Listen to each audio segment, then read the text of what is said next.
Paglalang buhay ni Antonio Luna.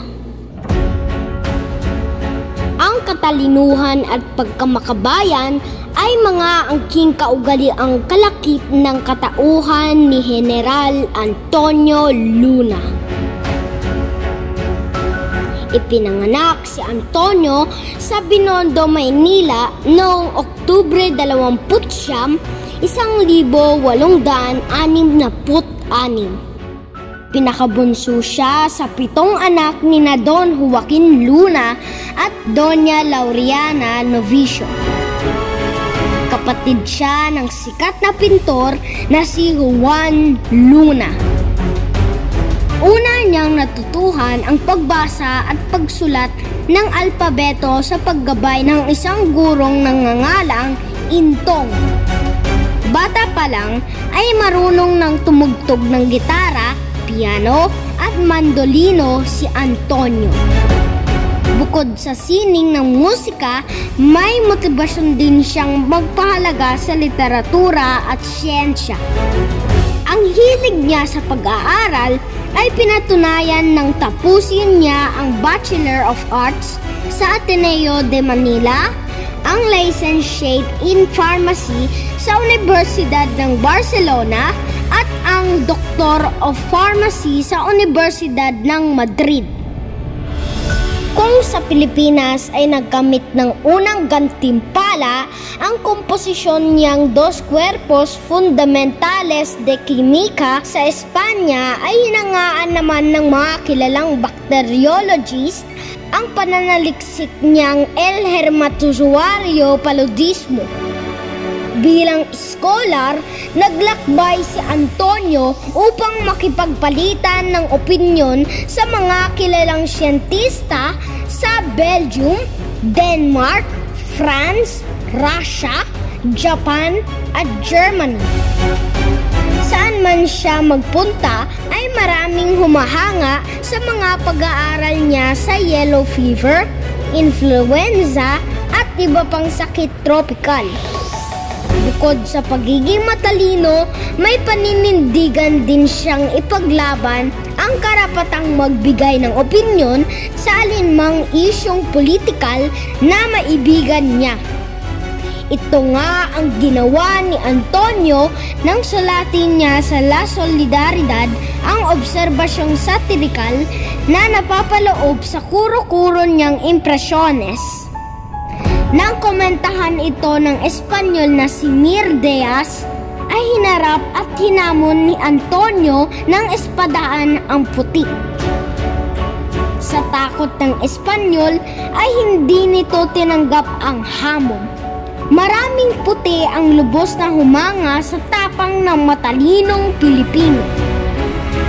Nang umuwi si Antonio sa Pilipinas noong 1894, ay nagsilbi siya bilang propesor ng Universidad Certifico Literario de Filipinas at direktor ng Laboratorio Manila. Sa mga usapang politikal ay malayang pinanindigan ni Antonio na dapat lang maging probinsya ng Espanya ang Pilipinas. Kailangan din daw tanggapin ng mga Pilipino ang lahat ng karapatang ibinibigay sa mga Espanyol. Sa kasamaang palad, inaresto siya ng mga awtoridad sa mga liberal na kaisipang pinaniniwalaan niya. Para sa mga Espanyol, pasimula ito ng rebolusyong plano ng mga katipunero. Ang pagkabilanggo ay ikinairita ni Antonio. Nang palayain, ay nagdesisyon siyang mag-aral ng kursong pandigmaang nagbibigay diin sa estratehiyang pangmilitar. Kung pinagbintangan siyang revolusyonaryo, inisip ni Antoniong mabuti nga magrevolusyon nga siyang totoo. Nagbalik sa Pilipinas ang siyentista. Giyera Pilipinas-Amerika noon. Lalong pinagbuti ni Antonio ang pagiging propagandista nang itatag niya ang La Independencia. Naging tunay na revolusyonaryo ang siyentista nang italaga ito ni General Aguinaldo bilang direktor ng digmaan. Itinatag ni Antonio ang isang akademya militar na nagsanay sa mga opisyal ng revolusyon upang lalong maging mahusay na leader. Bagamat marami ang natuto sa disiplinang binigyang diin ni Antonio, marami rin ang may balat sibuyas na nagsusumbong kay General Aguinaldo. Para kay Antonio, ang hindi makatiis ay dapat lang na umalis.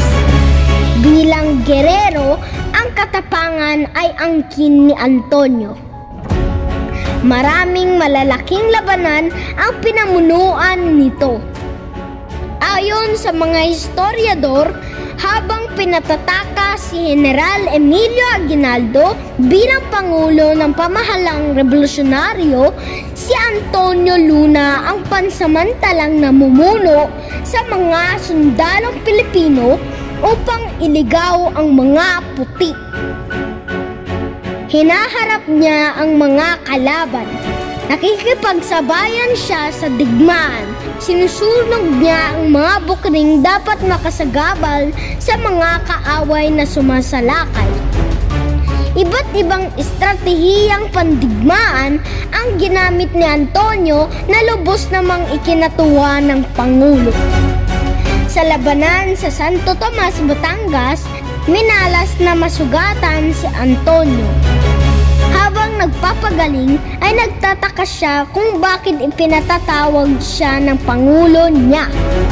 Bilang masunuring tauhan ay sumunod siya sa kabanatuan noong Hunyo 5, 1899, subalit wala sa komprehensya ang nagpatawag sa kanya.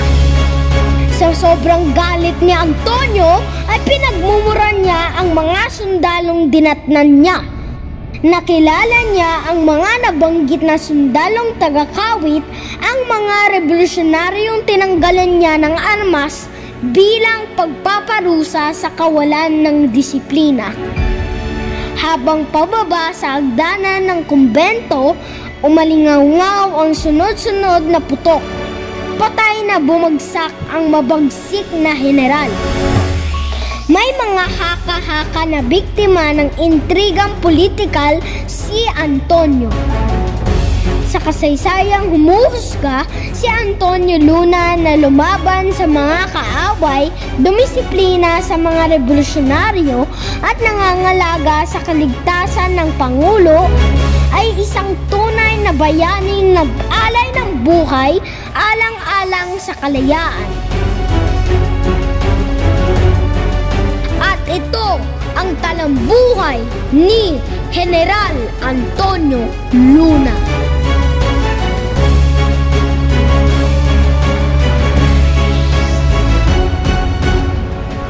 Sino si Gregoria de Jesus? Si Gregoria de Jesus ay isa sa mga pangunahing bayani ng Rebolusyong Pilipino noong 1896.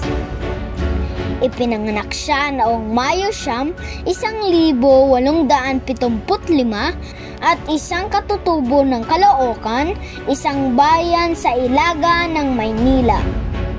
Ang kanyang ama ay si Nicolas de Jesus na may-ari ng ilang lupain, isang master mason at karpintero. Ang kanyang ina, si Baltazara Alvarez Francisco, ay isang katutubo ng Noveleta, Cavite at pamangkin ni General Mariano Alvarez, ang pinuno ng Magdiwang Council sa Cavite at isa sa mga lokal na politiko ng nasabing lalawigan. Noong siya ay 18 taong gulang, isang biyudong nagngangalang Andres Bonifacio ang nagsimulang manligaw sa kanya. Lihim na nagmahalan sina Andres at Gregoria. Hindi sang-ayon ang mga magulang ni Gregoria sa relasyon niya kay Andres Bonifacio sapagkat hindi ito isang Freemason.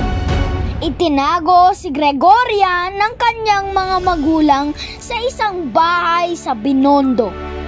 Bilang pagsuway sa kanyang mga magulang, pinakasalan ni Gregoria si Andres sa simbahang Katoliko ng Binondo noong 1893.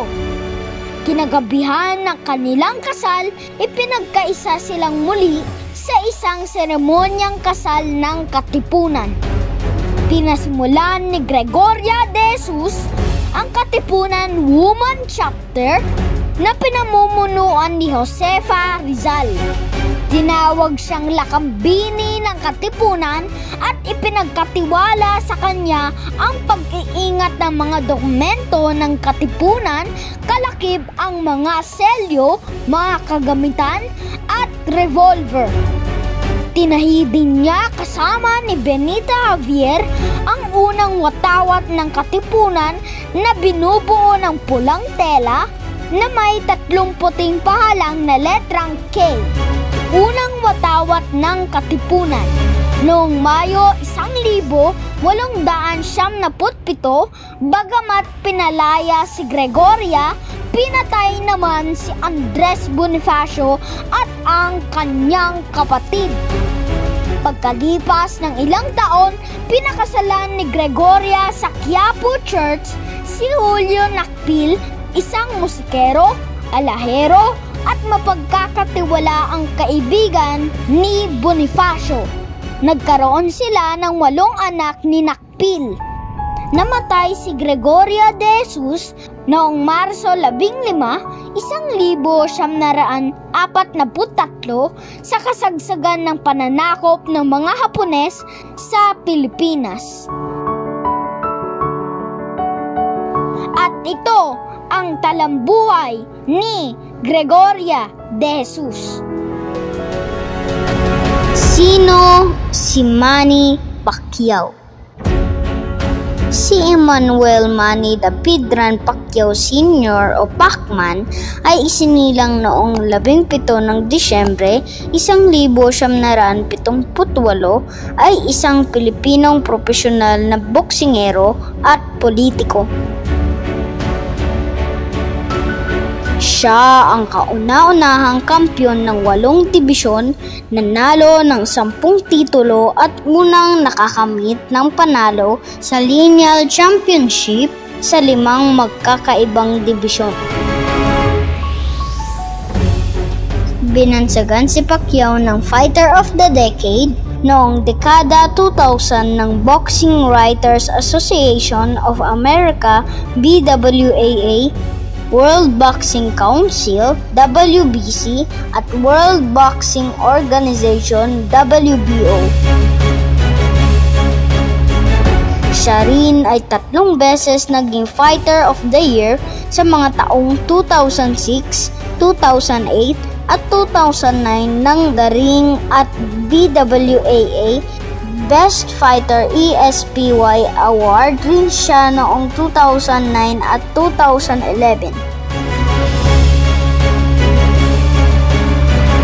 Si Pacquiao ay may titulong kampiyon ng IBO World Junior Welterweight, kampiyon ng WBC World Lightweight, kampiyon ng The Ring World Junior Lightweight, kampiyon ng WBC World Super Featherweight, kampiyon ng The Ring World Featherweight, kampiyon ng IBF World Junior Featherweight at kampiyon ng WBC World Flyweight.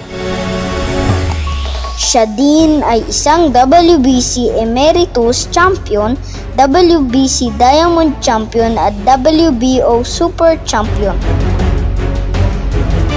Pinatumba at tinalo na ni Pacquiao ang mga boksingero na sina Chachay Sasakul, Lelo Honolole Duapa, Marco Antonio Barrera, Juan Manuel Marquez, Eric Morales, Oscar Larios, George Solis, David Diaz, Oscar De La Hoya, Ricky Hatton, Miguel Cotto, Joshua Clottey, Antonio Margarito at Shane Mosley.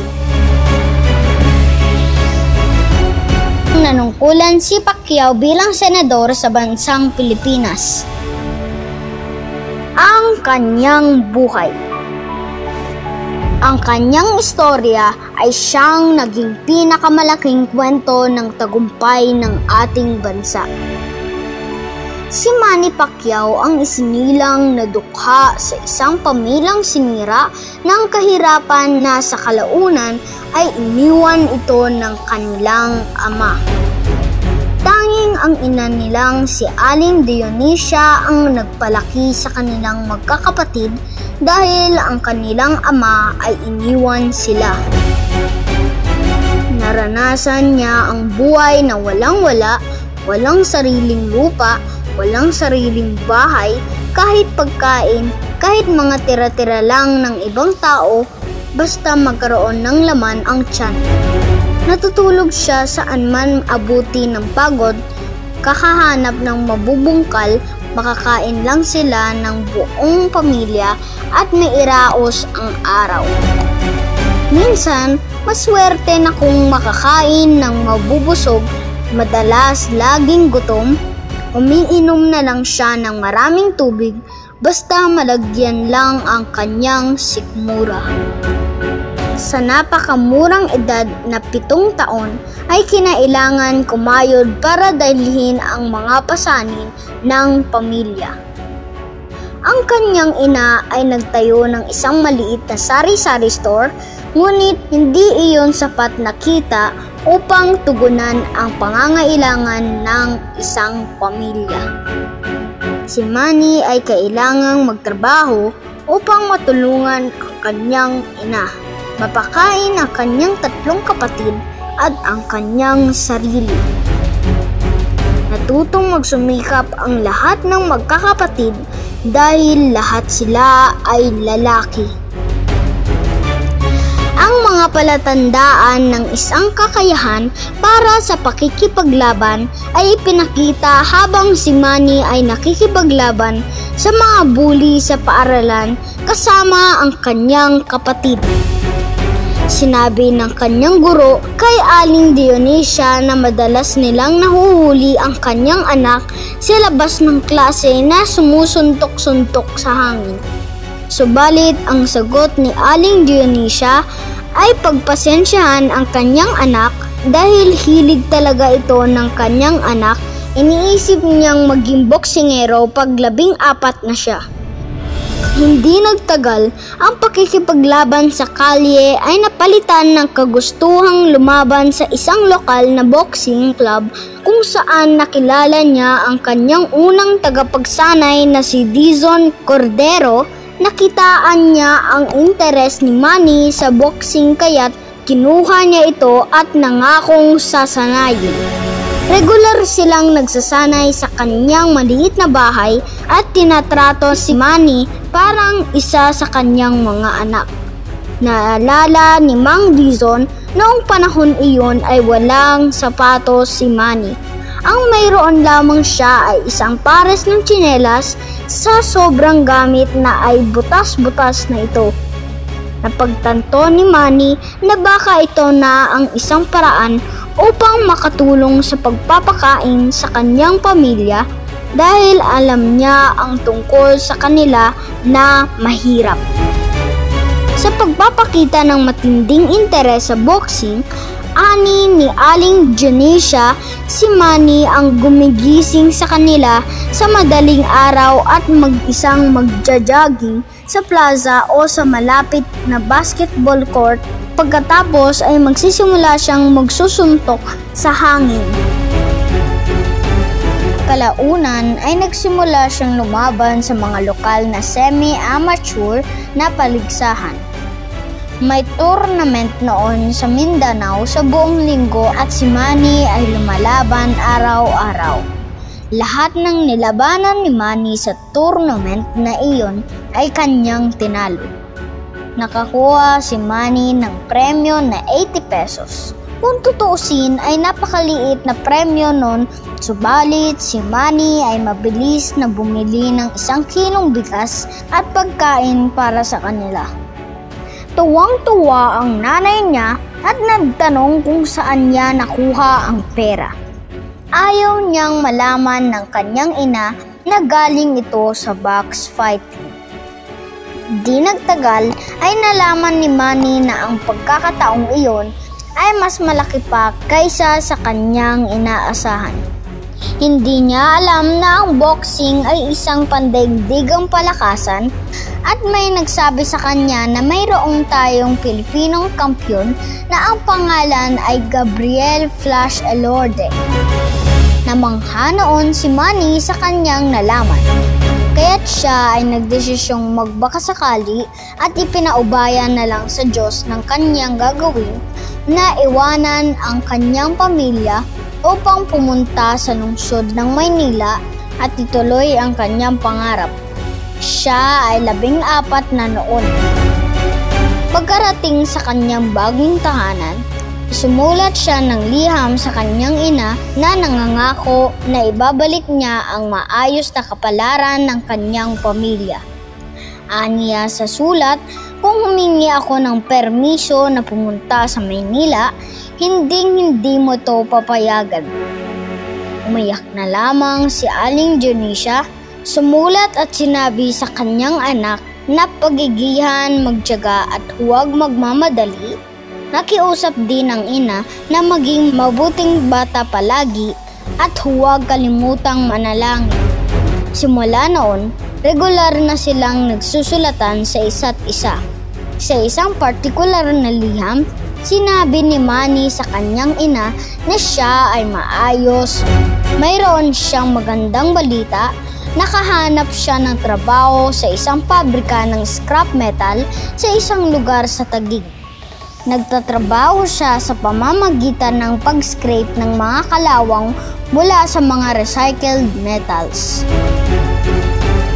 Ang mga sumunod na laban ni Pacquiao ay nasa pinakamalaking yugto ng kanyang karera bilang boksingero, pagiging isa sa pinakamataas na kita sa larangan ng boxing na hindi pa mabreak na laban sa hanggang kasalukuyang panahon. Hinangaan si Manny ng mga banyagang boksingero dahil sa kakaibang abilidad ni Manny sa kanyang larangan, pagtulong nito sa mga kapwa boksingerong nangangailangan, pagtulong sa kababayang mahihirap. Isang superstar na boxer na tunay na tumatak at hinangaan sa buong mundo. At ito si Manny Pacquiao, ang ating pambansang kamao. Sino si Sultan Kudarat?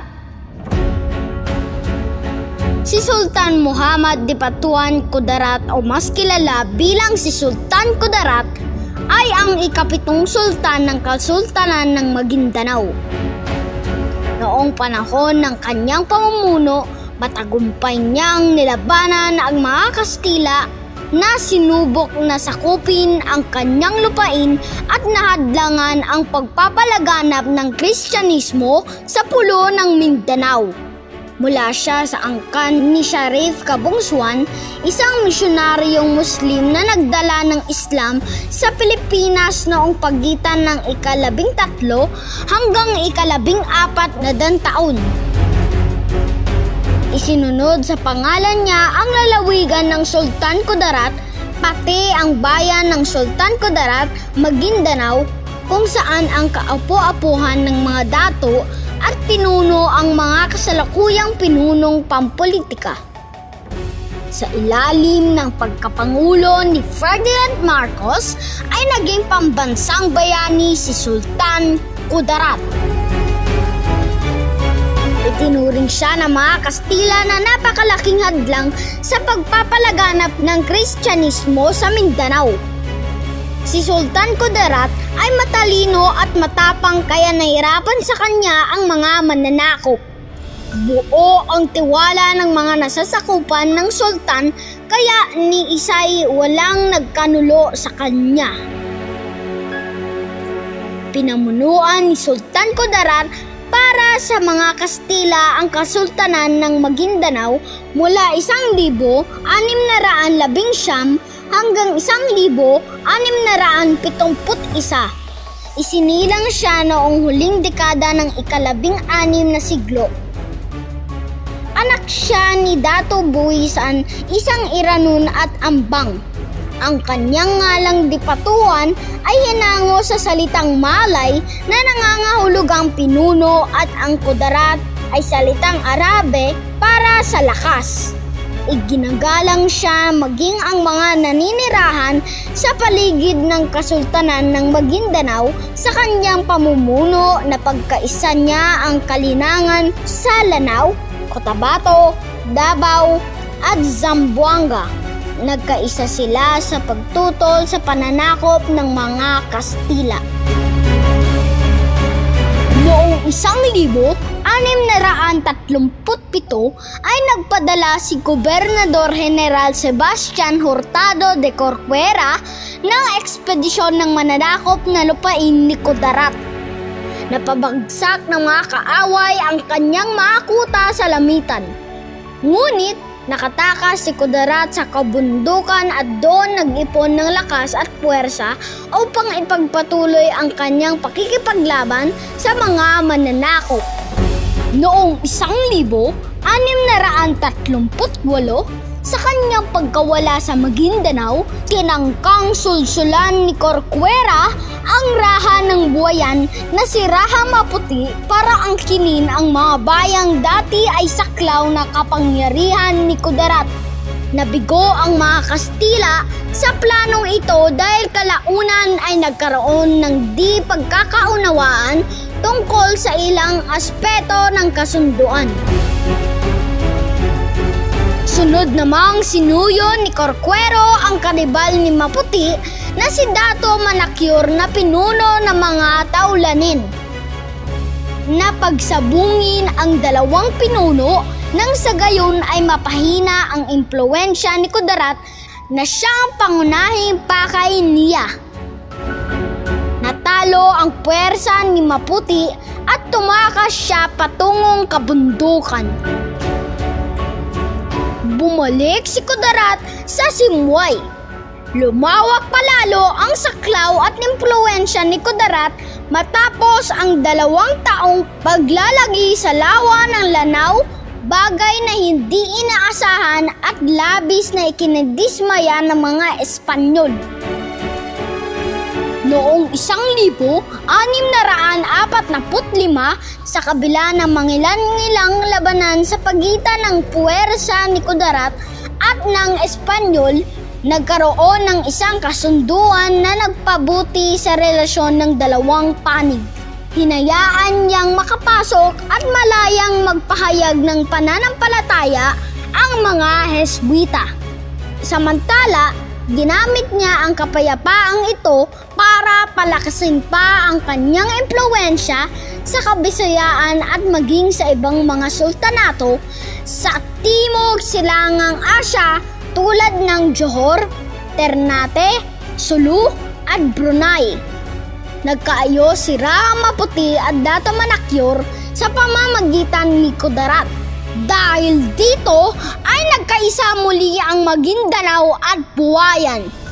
Noong 1655, 10 taon matapos ang mapayapang kasunduan, mananumbalik ang masungit na relasyon ng magkabilang panig. Tinanggihan ng Sultanato ng Maguindanao at Buwayan ang mga misyonaryong Heswita dahil sa ipinakitang hindi kanais-nais na asal. Pinapatay ni Baratamay, bagong sultan ng Buwayan, ang 2 Heswita dahil ininsulto siya ng isa sa mga ito at pinilit na magpabinyag bilang Katoliko. Sumulat si Kudarat sa lahat ng mga pinuno at binalaan ang mga ito na maghanda sa posibleng malawakang paghihiganti ng mga Espanyol. Hindi na nangyari ang kanilang inaasahan sapagkat napagtanto ng mga Espanyol ang lawak at lakas ng puwersa ni Kudarat. Noong 1663, Nilisan ng mga Espanyol ang Zamboanga at ang mga katutubong naging Katoliko ay nagbalik Islam. Nagkaroon ng mahabang kapayapaan at ng mga Espanyol habang pinananatili ang kanilang mga distansya. Lalo lamang naging mailap at maingat si Sultan Kudarat. Sinikap niyang mapanatili ang pagkakaisa ng kanyang mga kababayang Muslim. Matatag ang kanyang paninindigan na ipagtanggol ang kanyang pananampalataya at mga nasasakupan. Nagtagumpay si Sultan Kudarat na mapanatili ang kalayaan sa mga lupang nasasakupan niya kahit may mga suliranin at kahirapan. Ipinag-utos niya ang paglipat ng mga tao sa siksikang lugar at pinatira ang mga ito sa mga nakatiwangwang na lupa. Sa ganito nalilinang ang mas malapad na lupain. Sa kanilang pagsisikap, dumami ang kanilang mga pagkain at produkto. Naging maunlad ang Maguindanao at ito'y dahil sa mabuting pamamahala ng Sultan. Sa panahon ng kanyang pamumuno, mula 1,619 hanggang 1,671 na natiling malaya ang Maguindanao sa pananakop ng mga dayuhan. Napag-isa niya ang dati watak-watak na mga lipi at pangkat. Hinahangaan ang kanyang tapang at talino ng mga Kastila kaya sa loob ng 3 siglo patuloy na di sila nasasakop ng mga dayuhan. Ang iniwang kaharian ng kanyang ama ay kanyang inalagaan at ipinagtanggol hanggang sa kanyang kamatayan noong 1,671. Hanggang sa huling sandali ng kanyang buhay ay hindi niya pinayagang ang kalayaan ng Maguindanao ay mawala.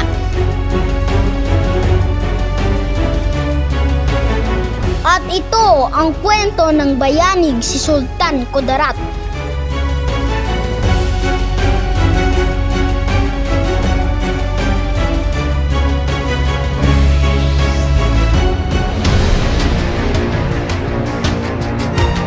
Sino si Teodora Alonso? Si Teodora Morales Alonso Reyolonda y Quintos ay ipinanganak noong 9 ng Nobyembre 1827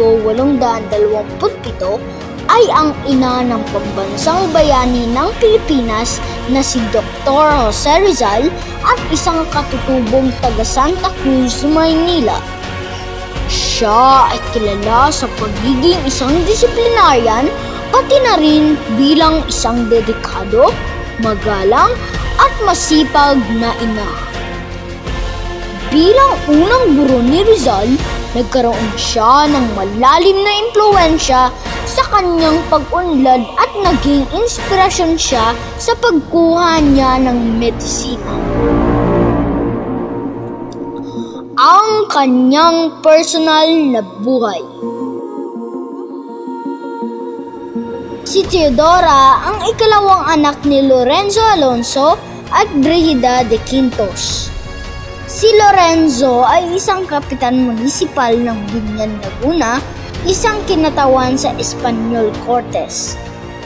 Si Brigida de Quintos ay isang edukadong may bahay na dumalo sa mga pangangailangan ng kanyang pamilya.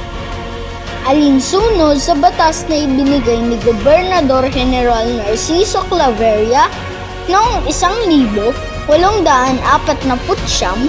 ang kanilang pamilya ay ipinagtibay ang apelyido na Reyolonda.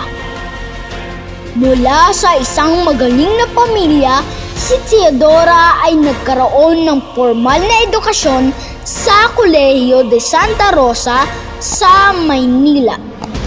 Tulad ng kanyang ina, si Teodora ay may mataas na pinag-aralan at nagkaroon ng kaalaman sa panitikan at matematika.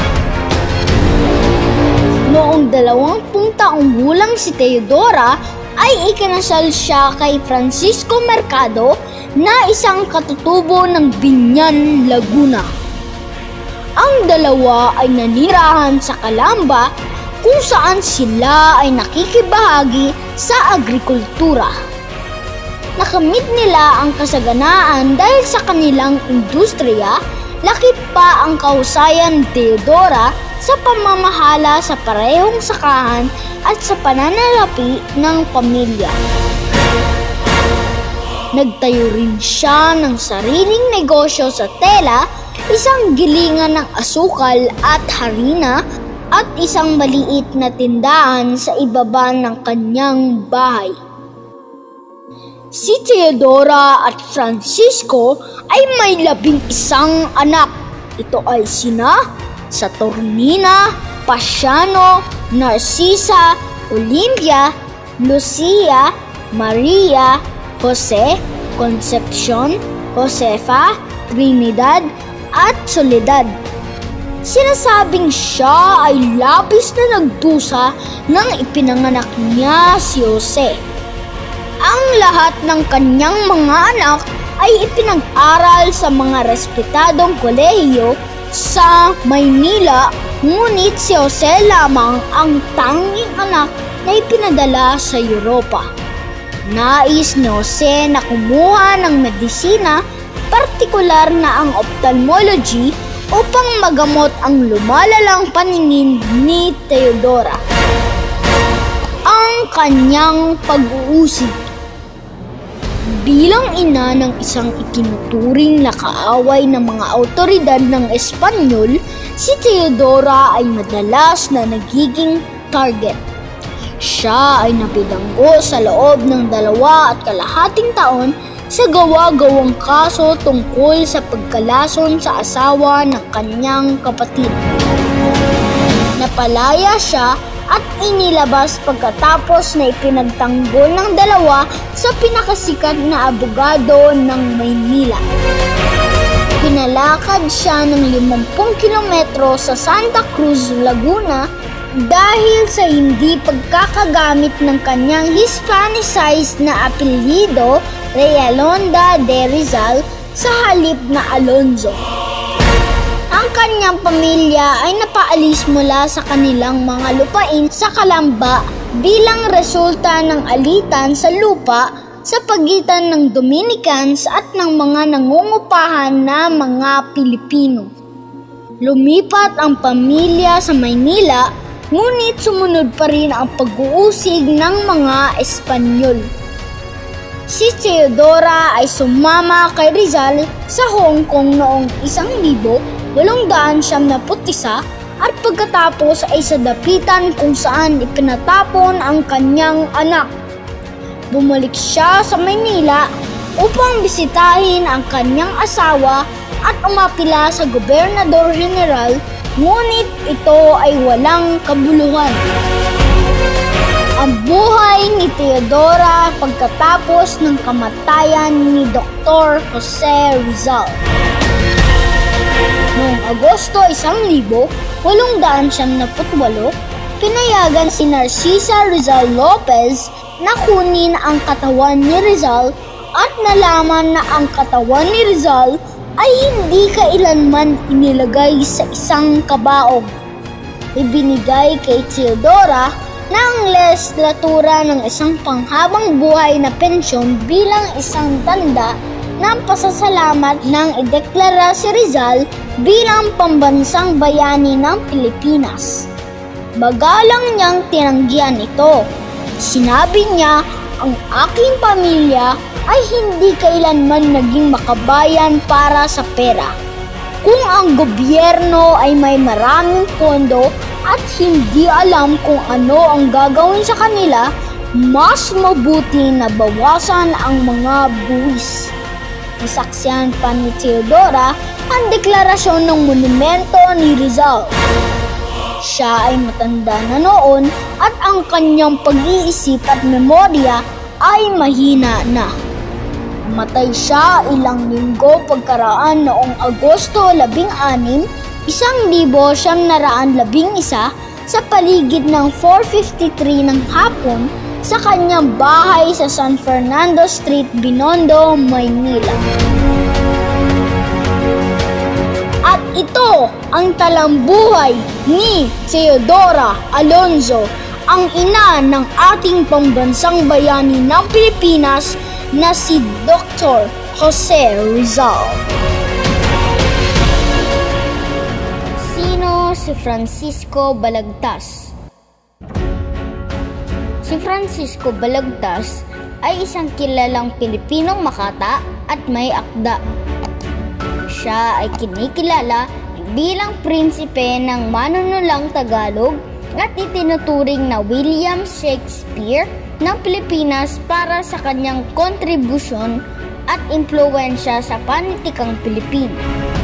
Ang sikat na romantikong pag-iibigan ng ika-19 na siglo, ang Florante at Laura ay ang kanyang pinakamainam na likha. Si Francisco Baltazar na may palayaw na Kikong Balagtas o Kiko ay isinilang noong Abril 2, 1788 kina Juana de la Cruz at Juan Baltazar sa baryo Pangingay, Bigaa, na kilala ngayon bilang Balagtas sa kanyang karangalan sa lalawigan ng Bulacan. Siya ang bunso ng kanyang mga kapatid na sina Felipe, Concha at Nicolasa. Nag-aral si Francisco sa isang parochial school sa Bigaa kung saan pinag-aralan niya ang mga pananalangin at katekismo at kalaunan ay nagtrabaho bilang houseboy para sa pamilyang Trinidad sa Tondo, Maynila, kung saan siya ay pinag-aral ng kanyang tiyahin sa Colegio de San Jose. Noong 1812, nagtapos siya sa degree ng Crown Law, Spanish, Latin, Physics, Christian Doctrine, Humanities, and Philosophy. Ang kanyang dalawang dating guro na si Dr. Mariano Pilapil at Jose de la Cruz na isang bantog sa Tondo poet ang nagturo sa kanya kung paano magsulat ng mga tula. Hinamon ni Jose de la Cruz si Balagtas upang mapabuti ang kanyang pagsusulat at noong 1835 ay natagpuan niya ang kanyang musa na si Maria Asuncion Rivera nang lumipat siya sa Pandacan. Nagsalita siya tungkol sa kanya sa Florante at Laura bilang Celia at Mar. Si Balagtas ay pinabilanggo ni Mariano Capule, isang may impluwensya at mayamang lalaking kalaban niya sa pagmamahal kay Celia. Habang nasa kulungan ay isinulat ni Balagtas ang kanyang makasaysayang piraso ng Florante at Laura na inspirasyon ang mga elemento ng kanyang kasalukuyang buhay. Ang kanyang tula ay nakasulat sa Tagalog bagaman sa panahong iyon, ang Espanyol ay ang dominanteng wika sa pagsulat sa Pilipinas. Pinalaya si Balagtas mula sa bilangguan noong 1838 at inilathala niya ang Florante at Laura noong panahong iyon.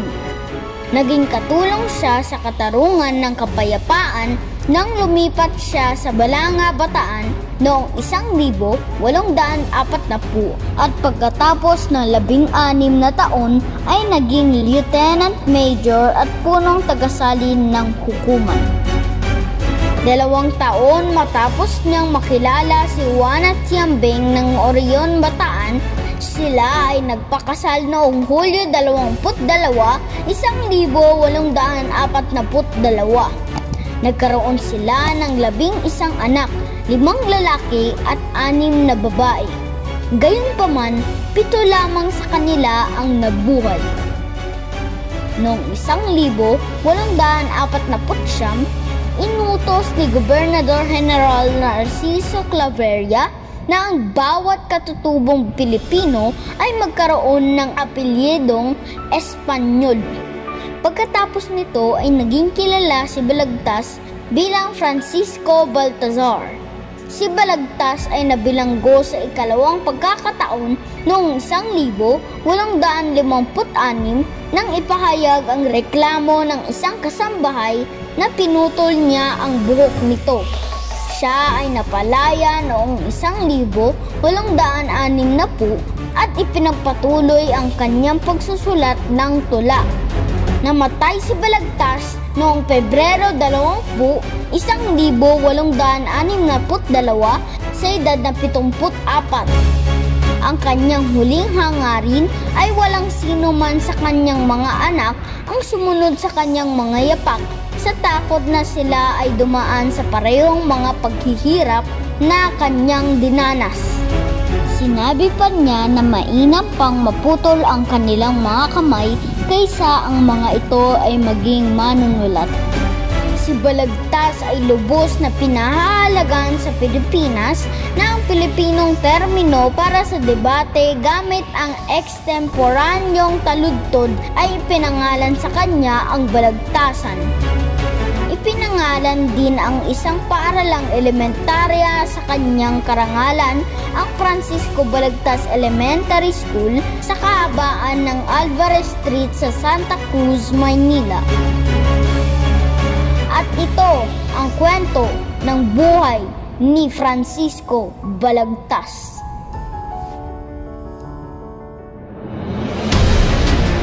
Ang revolusyonaryong lipunan laban sa Espanya na itinatag noong 1892 sa Pilipinas. Ang kataas-taasang kagalang-galang katipunan ng mga anak ng bayan o mas kilala bilang Katipunan at KKK ay isang lihim na samahan na itinatag sa Pilipinas ni Andres Bonifacio na may layuning palayain ang bansa sa ilalim ng mga mananakop na Espanyol.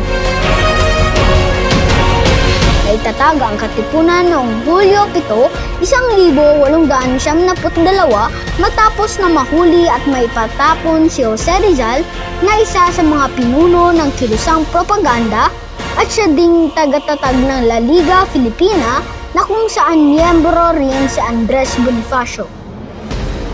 Ang La Liga ay binubuo ng mga panggitnang uri na intelektual o mga ilustrado na nagtataguyod ng mapayapang reforma. Ang paghahadlang ng rehimeng Espanyol sa La Liga ang nagpatunay kay Andres Bonifacio na walang saysay ang mapayapang reforma sa ilalim ng pamamahala ng Espanyol. Ito ay binuo sa isang bahay sa Calle Azcaraga na ngayon ay tinatawag na Avenida Claro M. Recto sa Tondo, Maynila. Dahil sa isang pagiging lihim na samahan, isinailalim ang mga kasapi nito sa lubusang paglilihim at inaasahan sila na tumalima sa mga patakarang ipinapairal ng samahan. Ang mga nais sumapi sa samahan ay pinadadaan sa seremonya ng pagbunsod upang maging ganap na kasapi.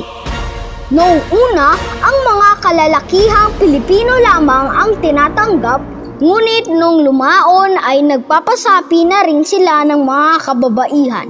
May sariling pahayagan ang Katipunan na tinatawag na kalayaan na nagkaroon ng una at huling paglimbag noong Marso 1896. Umusbong ang mga kaisipan at gawaing revolusyonaryo sa samahan at pinayaman ng ilang mga tanyag na kasapi nito ang literatura ng Pilipinas. Sa pagpaplano sa revolusyon, nakipagtalastasan si Bonifacio kay Rizal para sa kanyang lubos na pagsuporta sa Katipunan kapalit ng pangako ng pagsagip kay Rizal mula sa pagkapiit. Noong Mayo 1896, isang delegasyon ang pinadala sa emperador ng Hapon para makalikom ng pondo at mga sandata. Nabunyag ang Katipunan sa pamahalaang Kastila noong umamin ang isang kasapi na si Teodoro Patiño sa kanyang kapatid na babae ukol sa mga ilegal na gawain ng Katipunan at kinalaunan sa madreng pinuno ng Ampunang Mandaluyong. 7 taon matapos ang pagkakatuklas ng mga Kastila sa Katipunan at ang kanyang mga tauhan, ang kanilang mga sedula sa sigaw sa Pugad Lawin na nagpasimula ng Rebolusyong Pilipino.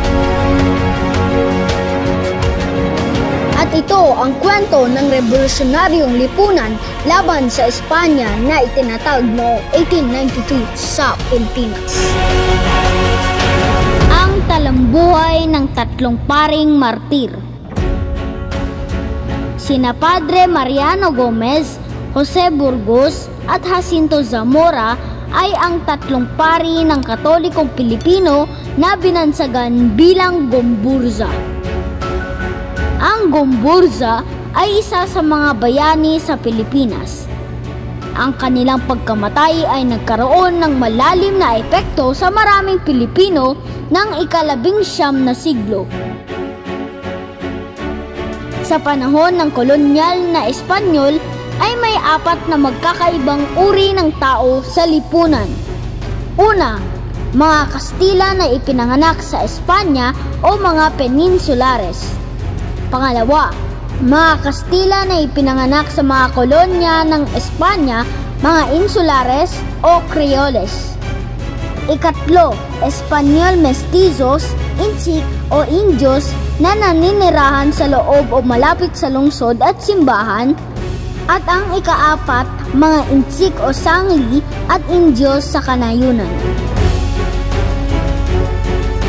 Si Burgos ay isang Creole, isang doktor ng filosofiya na ang katanyagan ay abot hanggang Espanya. Nang dumating ang bagong gobernador at kapitan general na si Carlos Maria de la Torre mula sa Espanya upang tuparin ang kanyang mga tungkulin, inanyayahan niya si Burgos na umupo sa tabi niya sa kanyang karwahe habang isinasagawa ang prosesyon. Ang karangalang ito ay tradisyonal na nakalaan para sa arsobispo at isang peninsular na Kastila. Ang pagdating ng liberal na si De la Torre ay salungat sa paniniwala ng mga naghaharing minoryang mga praile, mga regular na pari na kabilang sa isang order, Dominicans, Augustinians, Recollects at Franciscans, at ang kanilang mga dayuhan sa gobyerno sibil. Ngunit sinusuportahan si De la Torre ng sekular na mga pari, karamihan ay mga mestizo at Indio na nakatalaga sa mga parokya at mga malalayong komunidad na naniniwala sa pagdating ng hinihintay na reforma at pagkakapantay-pantay sa buong peninsula. Gayunpaman, wala pang 2 taon, si De la Torre ay pinalitan ni Rafael de Izquierdo. Noong Enero 20, 1872, 200 Pilipino na nagtatrabaho sa Cavite Arsenal ang nagtaguyod ng pag-aalsa laban sa pagbabawal ng pamahalaan ng Espanya sa kanilang exemption mula sa pagbabayad ng buwis. Ang pag-aalsa ng Cavite ay humantong sa pag-uusig sa mga sekular na pari na sina Mariano Gomez, Jose Burgos at Jacinto Zamora. Sila ay sinasabing utak ng pag-aalsa. Ngunit ang ipinaglalaban ng 3 pari ay ang kanilang mga isyu sa sekularisasyon sa Pilipinas na humantong sa hidwaan ng mga relihiyoso at mga sekular na simbahan.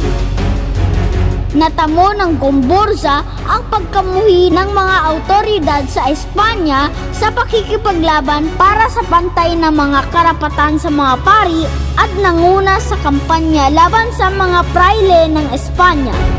Ang mga pari ay sinampahan ng pagtataksil at sedisyon ng Tribunal Militar ng Espanyol, isang naghaharing paniniwala na bahagi ng isang pagsasabuatan upang pigilan ang lumalaganap na katanyagan ng mga sekular na paring Pilipino at ang banta na dala nila sa mga Espanyol klero.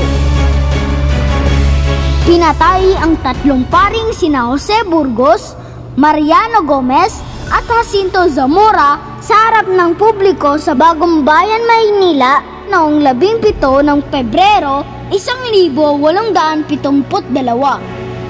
Nauna sa 3 paring martir na isinalang sa garote si Padre Gomez. Payapa niyang tinanggap ang hatol sa kanyang paniniwala na ito ang kagustuhan ng Diyos. Si Padre Zamora ay nawala na sa kanyang sarili simula noong nabatid niya ang kanyang parusa ay kamatayan. Si Padre Burgos bilang panghuli sa binitay ay inahayag ang kanyang pagkadismaya sa kawalang hustisya ng pamahalaang Espanyol. Ang pagkamartir ng 3 sekular na pari ay umantig sa mga Pilipino. Ang kalungkutan at pag-aalipusta sa kanilang kamatayan ay magiging dahilan para sa mga unang lagablab ng Rebolusyong Pilipino. Inialay ng ating pambansang bayaning si Jose Rizal ang kanyang nobela na El Filibusterismo sa 3 paring martir na kilala sa bansag na Gumburza. Ang talambuhay ni Jose Rizal. Si Jose P. Rizal na may buong pangalang Jose Protasio Rizal Mercado y Alonzo Rayalonda ay ang pambansang bayani ng Pilipinas na lumaban sa mga Kastila sa pamamagitan ng kanyang mga nobelang Noli Me Tangere at El Filibusterismo noong panahon ng pananakop ng Espanya sa bansa. May angking pambihirang talino. Siya ay hindi lamang isang manunulat, ngunit isa ring magsasaka, manggagamot, siyentipiko, makata, inventor, iskultor, ininyero, kwentista, lingwista, at may kaalaman sa arkitektura, kartografiya, ekonomiya, antropolohiya, ektolohiya, etnolohiya, agrikultura, musika, sining sa pakikipaglaban o martial arts at pag-eeskrima. May palayaw na Pepe, si Jose Rizal ay ang ikapito sa 11 anak ni na Francisco Engracio Rizal Mercado y Alejandro at Teodora Morales Alonzo Rayalonda y Quintos. Si Francisco Engracio Rizal Mercado y Alejandro na kanyang ama ay kabilang sa ika-4 na henerasyong apo ni Domingo Lamco, isang Tsinong mangangalakal na naglayag sa Pilipinas mula sa Jinjiang, Quanzhou noong kalagitnaan ng ika-17 siglo. Si Lamco ay nakapag-asawa ng isang Pilipina sa katauhan ni Inez de la Rosa at upang makaiwas sa hostilidad ng mga Espanyol para sa mga Intsik ay pinalitan niya ang kanyang apelyido ng Mercado o ang ibig sabihin ay pangangalakal. Ang pangalan namang Rizal ay nagmula sa salitang Rizal o kabukiran na ginamit lamang ni Francisco dahil siya ay isang magsasaka alinsunod sa kautusan ni Gobernador Narciso Claveria noong 1849 na magpalit ng mga apelyido ang mga Pilipino. Kalaunan ay ginamit na rin ni Francisco ang Rizal Mercado upang makaiwas sa kalituhan mula sa kanyang kasamang mga ngalakal. Ang ina naman niyang si Teodora Morales Alonzo Rayalonda y Quintos ay anak nila Lorenzo Alonzo, isang kapitan ng munisipyo ng Binyan, Laguna, kinatawan ng Laguna sa Cortes ng Espanya, agrimensor at kasapi ng isang samahan ng mga Katoliko at ni Brigida de Quintos mula sa isang prominenteng pamilya. Ang kanilang apelyido ay pinalitan ng Rayalonda noong 1849.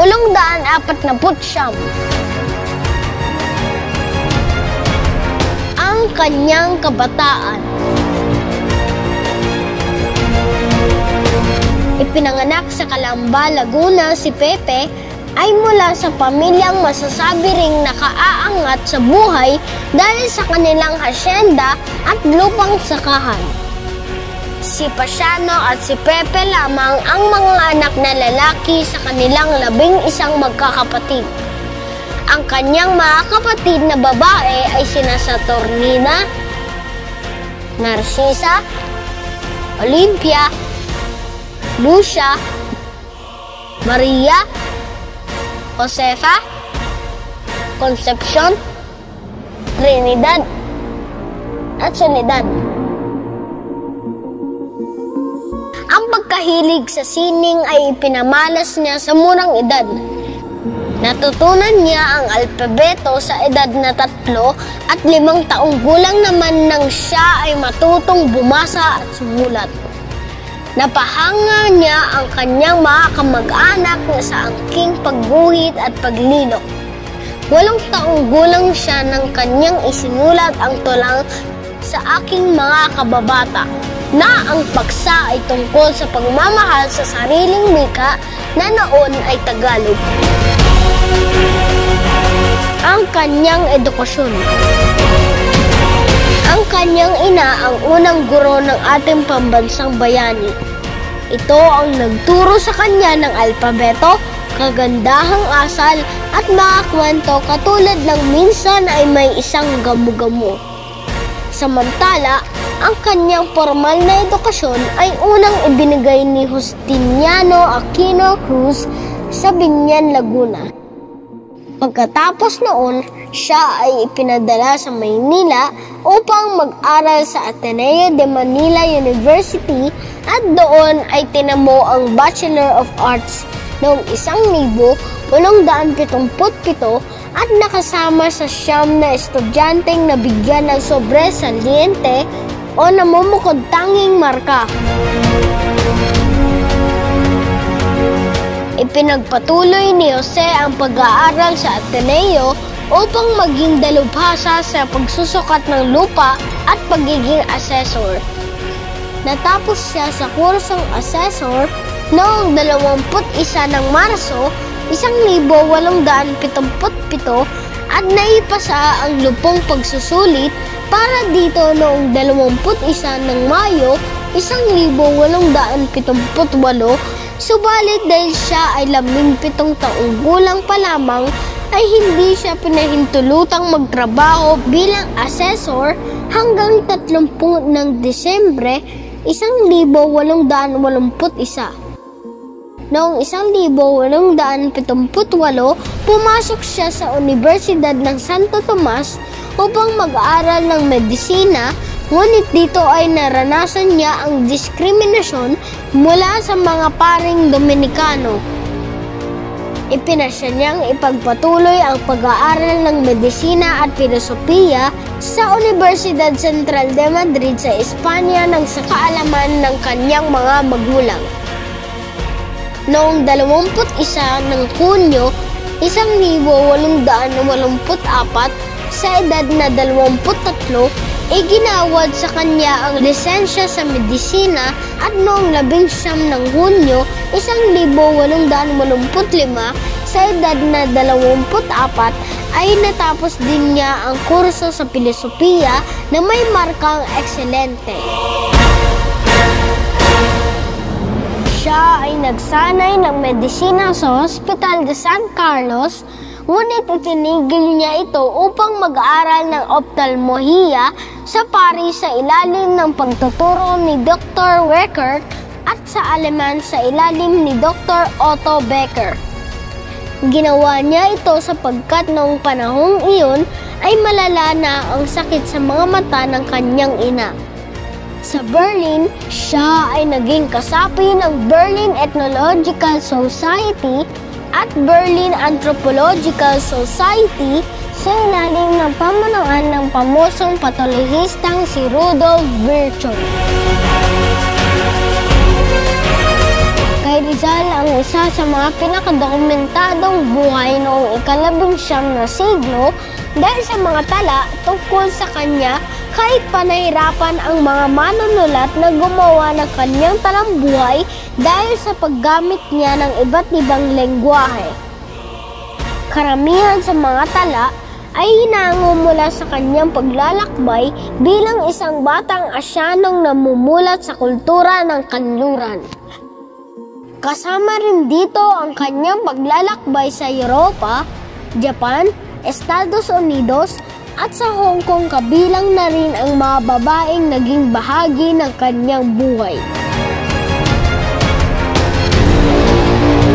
Habang nasa Europa, naging bahagi si Jose Rizal ng kilusang propaganda na kumukonekta sa ibang mga Pilipino na nagnanais ng reforma.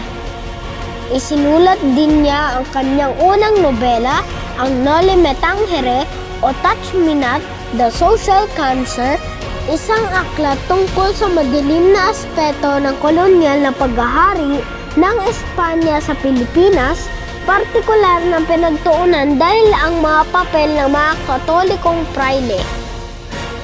Ang libro ay pinagbawal sa Pilipinas, bagaman maraming kopya ang nakapasok sa bansa. Dahil sa nobelang ito, naging tudlaan siya ng pulisya dahilan upang ang kanyang pagbabalik sa Pilipinas noong 1887 ay napaikli. Nagbalik si Rizal sa Europa at patuloy na nagsulat. Sa panahong ito ay inilabas niya ang kanyang sumunod na nobela, ang El Filibusterismo o ang paghahari ng kasakiman noong 1891. Naglathala din siya ng mga artikulo sa La Solidaridad, isang pahayagan na nakahanay sa layunin ng propaganda. Sa mga reforma na itinaguyod ni Rizal ay hindi kasama ang kalayaan ng Pilipinas sa Espanya. Siya ay nanawagan para sa pantay na pagtrato sa mga Pilipino sa paglilimita sa kapangyarihan ng mga Kastilang Espanyol at representasyon para sa Pilipinas sa korte ng Espanya. Nagbalik si Rizal sa Pilipinas noong 1892 dahil nararamdaman niya na kailangan siya ng bansa para sa pagbabago. Kahit na itinatag niya ang La Liga Filipina, suportado ni Rizal ang di marahas na aksyon. Ngunit, hindi ito sapat dahil naniniwala ang mga Espanyol na isa siyang malaking banta dahilan upang ipatapon siya sa dapitan sa isla ng Mindanao. Noong 1895, hiniling ni Rizal na magpunta sa Cuba bilang isang hukbong doktor. Ang kanyang kahilingan ay naaprubahan, ngunit noong Agosto 1896, ang Katipunan, isang nasyonalistang lipunang Pilipino na itinatag ni Andres Bonifacio, ay nagrevolusyon. Bagaman wala siyang kaugnayan sa grupo at hindi niya aprobado ang marahas na pamamaraan, si Rizal ay inaresto at ikinulong.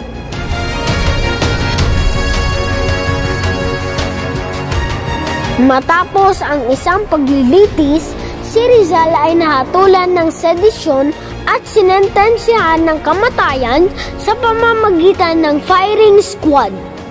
Isinagawa ang pampublikong pagpatay kay Rizal sa Maynila noong Disyembre 30, 1896 noong siya ay 35 taong gulang. Ang kanyang kamatayan ay nagbunsod ng higit pang mga pagsalungat sa mga panuntunan ng Espanya at naging hakbang upang makamit ng Pilipinas ang kalayaan mula sa mga Espanyol noong 1898. At ito ang talambuhay ni Jose Rizal, ang pambansang bayani ng Pilipinas. Sino si Efren Bata Reyes? Si Efren Bata Reyes ay isang kilalang manlalarong bilyar mula sa Pilipinas. Siya ay ipinanganak noong August 26, 1954 sa Angeles City, Pampanga. Ang kwento ni Efren Bata Reyes ay isang patunay ng angking talino at kahusayan sa larangan ng bilyar. Noong siya ay nagsisimula pa lamang, si Reyes ay nagtatrabaho bilang construction worker at naglalaro ng bilyar sa mga sari-sari store. Sa kabila ng kahirapan ng kanyang buhay, ipinakita niya ang kanyang natatanging talento at kahusayan sa larangan ng bilyar. Ang kanyang unang malaking tagumpay ay naganap noong 1985 kung saan siya ay nagwagi bilang kampiyon sa World Pool Championship na ginanap sa Taipei, Taiwan. Matapos ang kanyang tagumpay na ito, naging kilala siya bilang isa sa mga pinakamahusay na manlalaro sa mundo. Si Efren Bata Reyes ay hindi lamang kilala sa kanyang kahusayan sa 8-ball at 9-ball, kundi pati na rin sa iba't ibang uri ng bilyar tulad ng rotation, one pocket, at carom. Nagtagumpay siya sa iba't ibang mga kompetisyon at labanan sa Pilipinas at maging sa buong mundo. Ang kanyang talento sa bilyar ay humantong sa kanyang pagkilala bilang magician dahil sa kanyang natatanging kakayahan na gumawa ng mga malalalim na tira at mga malalakas na palo na tila mahika. Sa kabuuan, ang talambuhay ni Efren Bata Reyes ay isang inspirasyon at magandang kwento ng determinasyon, katalinuhan at tagumpay sa larangan ng bilyar. Ang kanyang kahusayan at tagumpay ay nagdulot ng karangalan at ipinagmamalaki ng mga Pilipino at nag-iwan ng isang mahalagang marka sa larong bilyar sa buong mundo. At ito ang nag-iisang henyo sa larangan ng bilyar, the magician, the legend, Efren Bata Reyes. Sino si Lea Salonga? Si Lea Salonga ay isang tanyag na mang-aawit at aktres mula sa Pilipinas. Ipinanganak siya noong Pebrero 22, 1971 sa Maynila, Pilipinas. Kilala siya sa kanyang malalim na boses at husay sa pagganap na nagbigay daan sa kanya upang maging isa sa mga pinakatanyag na artista ng Pilipinas.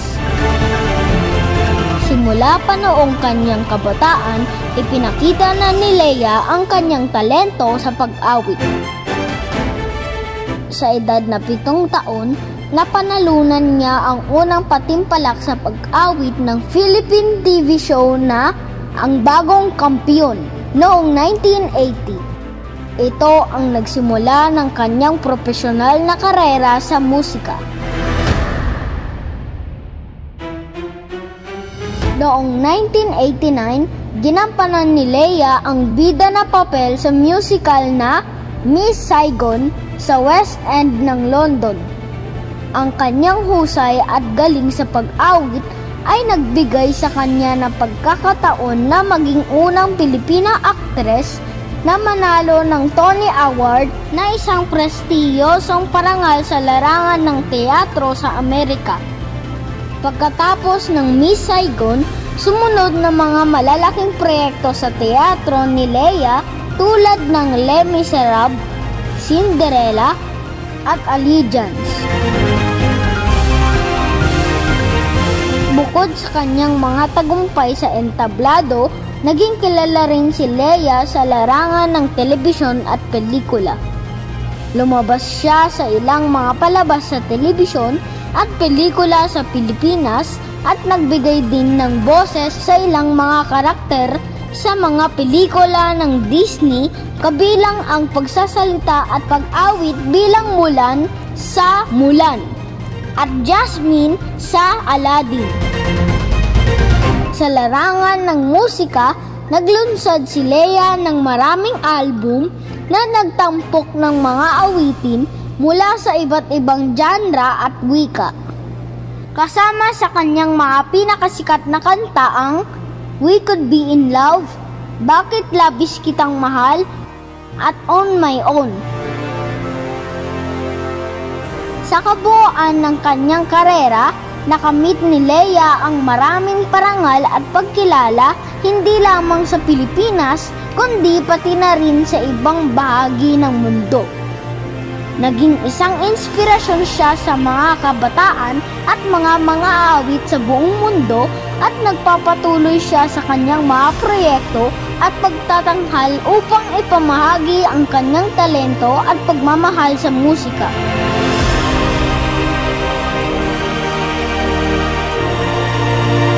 Si Lea Salonga, isang bituing tunay na may pagmamalaki ng lahing Pilipino sa buong mundo. Sa Pilipinas, naganap ang labanan na binahiran ng dugo ang buhangin. Isang sagupaan sa pagitan ng dalawang pwersa kung saan ang hindi aakalain ay naging realidad. Noong taong 1521, si Ferdinand Magellan at ang kanyang mga sundalo ay nagsimula sa isang paglalakbay na bitbit ang paniniwalang ang kanilang lakas ay sasakop sa sanlibutan. Ngunit lingid sa kanilang kaalaman ay ang walang humpay na galik na naghihintay sa kanila. Si Lapu-Lapu na pinuno ng Mactan ay namuno sa isang hukbong pinanday sa apoy na hinubog ng mga henerasyon ng lakas ng loob. Nakatindig sila na animoy isang hindi masisirang pader na nakatago sa mga mata ng mga taong minamaliit sila. Nagsagupaan ang mga talim, dumanak ang dugo at malingaw-ngaw sa hangin ang mga iyak. Natuklasan ng mga mananakop na hindi mga ordinaryong tao ang kanilang kaharap. Hinarap nila ang mga mandirigma na pinalakas ng nag-aalab na pagnanais na protektahan ang kanilang kalayaan sa harap ng napakatinding pagsubok. Ang ekspedisyon ni Magellan ay dumanas ng matinding pagkatalo sa baybayin ng Mactan. Isang babala ang umalingaw-ngaw sa kasaysayan. Huwag kailanman maliitin ang lakas ng mga nakikipaglaban para sa kanilang lupain, kanilang mga tao at ang kanilang kaligtasan ng buhay. Ito ang kauna-unahang naitalang serial killer sa kasaysayan ng Pilipinas. Ngunit magugulat kang malaman na isa siyang pari. Siya si Juan Severino Malyari ay isang paring Katolikong Pilipino. Siya ang unang dokumentadong serial killer mula sa Pilipinas. Noong panahon ng kolonyal na Kastila, nagsilbi si Malyari bilang kura paroko sa Magalang, Pampanga. Iniulat na pinatay niya ang 57 katao sa lugar bago siya natuklasan, inaresto, ikinulong at binitay noong 1840. Ang kanyang kabataan at karera. Si Malyari ay nagmula sa San Nicolas, Pampanga, kasalukuyang Macabebe, Pampanga. Nag-aral siya ng teolohiya sa Universidad ng Santo Tomas at natapos ang kanyang pag-aaral noong 1809. Pagkatapos nito ay na-ordain siya at naging coadjutor sa Gapan, Lubao at Bacolor. Pagkatapos ay lumaban siya para sa posisyon ng kura paroko sa ilang lugar katulad ng Orani, Mariveles, Lubao at sa Port of Cavite bilang chaplain, ngunit palagi ang tinatanggihan. Sa panahong ito, hinabol din ni Malyari ang kaligrapya na kinilala siya bilang pangalawang Filipino calligraphic artist pagkatapos ni Father Mariano Hipolito. Bilang kura paroko, kilala siya sa pagdekorasyon ng mga taunang ulat ng mga bulaklak, baging at mga anghel sa mga ulap. Mga pagpatay. Si Malyari ay nagsilbi bilang kura paroko ng Magalang, Pampanga na nakabase sa San Bartolome Church mula 1816 hanggang 1826 na naging unang Pilipino na naging kura paroko sa lalawigan. Sa panahong ito, nagsimula siyang maniwala na ang kanyang ina ay isinumpa na naging motibo niya sa pagpatay. Naniniwala siya na ang pagpatay ng mga tao ay nakapagpapagaling sa mga karamdaman ng kanyang ina. Posible rin na sa mga panahong ito, napansin ng mga kasamahan ni Malyari ang mga senyalis ng kawalang tatag ng pag-iisip ng pari. Iniuugnay si Malyari sa pagkamatay ng hindi bababa sa 57 katao sa panahong iyon. Ang mga bangkay ng mga biktima ay natagpuan sa iba't ibang lugar na pumigil sa mga awtoridad na makahanap ng motibo o koneksyon sa mga pagpatay, pagtuklas, pagkakulong at pagbitay. Nagkaroon si Malyari ng hindi kilalang karamdaman noong 1826 na umantong sa pag-aasikaso at pag-aalaga ng isang pari kay Malyari na pagkakatuklas ng mga may bahid ng dugo sa mga personal na gamit ng kanyang mga biktima sa kanyang tahanan. Matapos mabunyag ang pagkakasangkot niya sa mga pagpatay, nakulong si Malyari ng 14 na taon. Gayunpaman, ipinaglaban ni Dr. Luciano Santiago na ang pari ay hindi dapat na makulong, sa halip ay ipadala sa unang institusyong pangkalusugan ng isip sa Pilipinas. Maaring tinutukoy ni Santiago ang alinman sa Hospicio de San Jose o sa San Lazaro Hospital. Noong 1840, pinatay ng kolonyal na pamahalaan ng Espanya si Malyari sa pamamagitan ng pagbitay.